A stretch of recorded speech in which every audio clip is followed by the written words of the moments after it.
for this man a na-akpọ Lennon Mokli, for this man ifụrụ n'ilu ama m n'unu for video ebe ọ kwụ n'ilu former governor of Abia State bụ Orji Uzor Kalu chịchara Abia State for good 8 years without any tangible thing. It was regard the coming of Alesi Oti.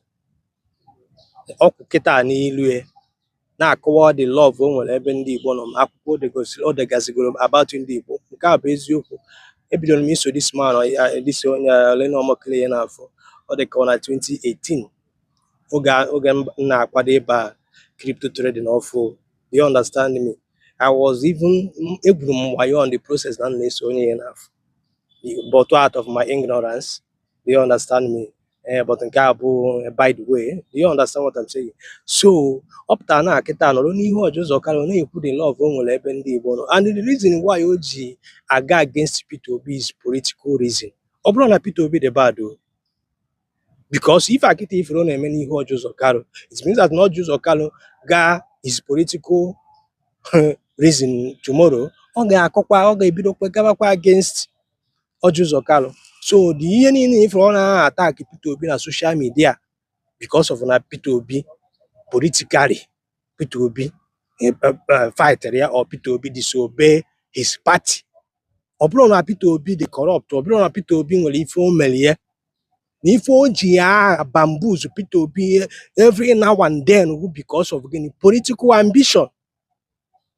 Today ọ nọ kịta n'ilu Orji Uzor Kalu na-ekwu the love o nwere ebe ndị Igbo nọ, and no that love mere o ji wee ba nwa ya Ebelechukwu.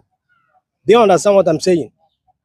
You got to go now for that na politics nwere ike change somebody iche na mmadụ ọ na-akọgiri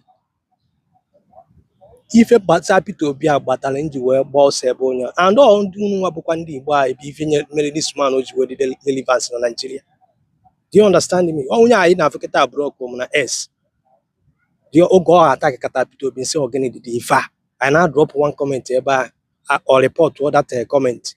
Do you understand me? Now remove that comment you have or block woman. Mbonye na afụ na ọ na-attack Peter Obi just political reason.